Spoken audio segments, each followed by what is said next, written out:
전어. 칼로리 높고 단백질 풍부. 구워 먹는 것이 맛과 영양 좋아져. 전어는 단백질이 풍부하고 지질이 비교적 많은 편인데 지질을 구성하는 성분이 고도 불포화산인 점이 특색이다. 불포화 지방산이 성인병 예방에 좋다고 알려져 있다. 그러나 불포화 정도가 지나치게 높으면 오히려 문제점이 있다. 그러한 것을 구워 먹게 되면 여분의 지질이 흘러내려 맛과 영양이 좋아진다.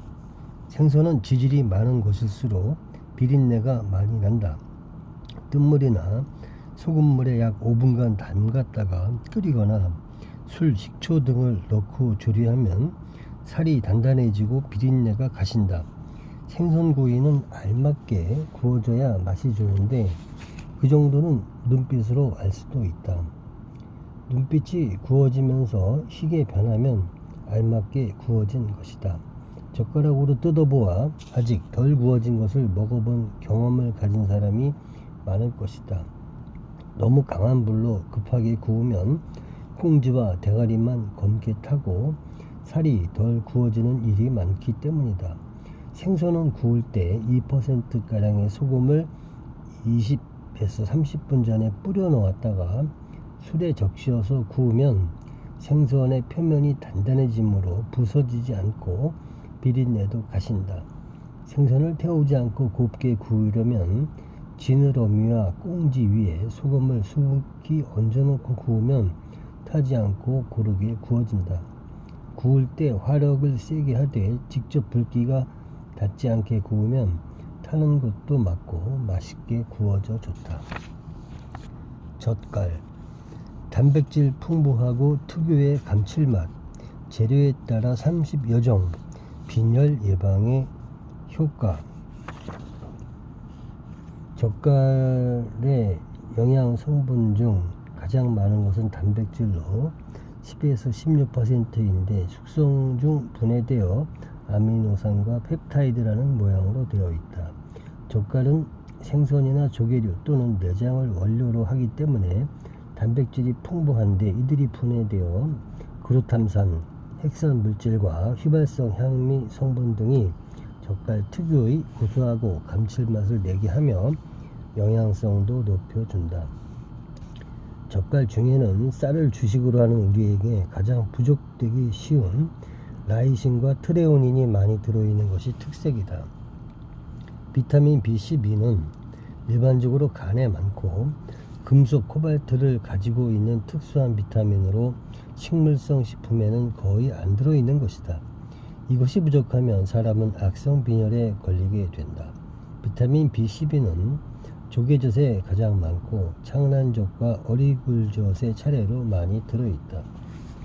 흔히 젓갈이라면 약간 부패한 것으로 잘못 아는 사람들이 많으나 실은 부패한 것이 아니다.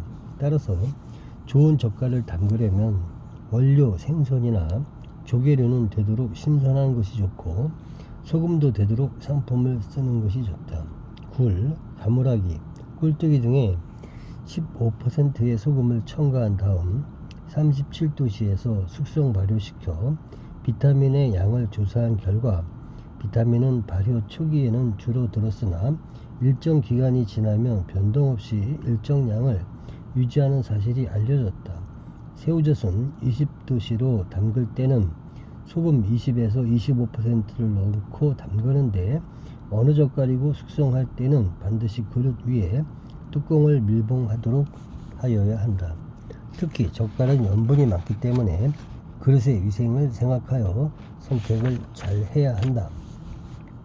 젤라틴, 족탕, 꼬리곰탕, 도가니탕의 풍부, 노화 방지 강장 효과. 세계적으로 널리 알려져 있는 중국 요리 중에서 귀하며 강장식품으로 손꼽히는 것에 곰 발바닥 요리가 있다. 왕의 수라상에 오르는 특별 메뉴의 하나였다고 하는데 곰의 4개의 발바닥 중에서도 수라상에 오르는 것은 왼쪽 앞 발바닥만이 쓰였다고 한다. 왼쪽 앞 발바닥만을 쓴 이유가 무엇이었을까? 그 이유를 따져보면 그럴듯하다. 곰은 엉금엉금 서서도 다니는데 닥치는 대로 먹는 잡식성의 식성을 갖는다고 한다. 곰은 벌꿀을 무척 좋아해서 벌통을 보기가 무섭게 발바닥으로 후려쳐서 마구 먹어버린다는 것이다. 그런데 공교롭게도 곰은 왼손잡이라고 한다. 왼쪽 앞발바닥으로 벌집을 덮치니 벌이 덤벼 쏘아될 것이고, 벌집 속에 있던 여왕봉의 먹이인 로얄 젤리와 꿀이 그 발바닥 속으로 스며들어갈 가능성이 충분하다. 곰 발바닥의 주성분은 단백질이며 살코기와는 근본적으로 다른 것이다. 악효질인 젤라틴이 주체가 된다. 이 콘드로이친 황산이 사람 몸을 구성하는 세포와 세포 사이를 연결하는 세포 간질을 만드는데 한몫을 하므로 노화 방지와 강장 효과가 있게 된다고 해석되고 있다. 그림에 떡인 이 발바닥을 못 먹는 서민들에게 꿈같은 이야기가 아닐 수 없다. 그렇다고 비관할 필요는 없다. 이것과 거의 비슷한 효과를 나타낼 수 있는 한국 음식이 있기 때문이다. 족탕, 꼬리곰탕, 도가니탕 등이 그러한 것이다. 이들 전통식품에도 젤라틴과 콘드로이친 황산이 매우 풍부한 것이다. 또한 이것은 우리나라에서 젖이 부족한 산모나 허리가 아픈 사람에게 좋은 식품으로 권장된다. 쇠족이나 쇠꼬리 또는 도가니의 원료가 되는 무릎뼈 등에는 물렁뼈로 불리는 연골이 많으며 콘드로이친 황산의 함량이 많다. 세포와 세포를 잇는, 말하자면 벽돌과 벽돌을 쌓아 올릴 때 시멘트를 쓰는데 시멘트의 배합이 물에만 많이 들어가면 부석해서 강도가 약해질 것이다. 바로 이 콘드로이친 황산은 모래가 아니고 시멘트와 같은 역할을 담당하고 있기 때문에 중요한 것이다. 조, 수용성 비타민의 공급원, 칼슘 함량 높아. 끈기가 있는 차조와 그렇지 않은 모조가 있다. 조곡의 색은 황, 등, 회, 흑 등 여러 색이 있다. 도정한 좁쌀은 단백질이 10에서 12%인데 품종 개량된 것은 20%나 되는 것도 있다. 단백질로는 리진이 적고 뮤신이 많다.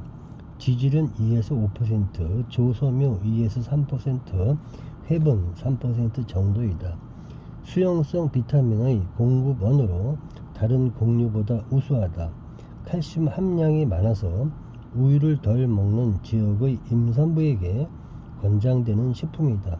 쌀에 섞어 조밥을 짓거나 떡을 만들기도 하고 엿, 죽, 소주 원료, 견사형 풀의 원료로 이용된다.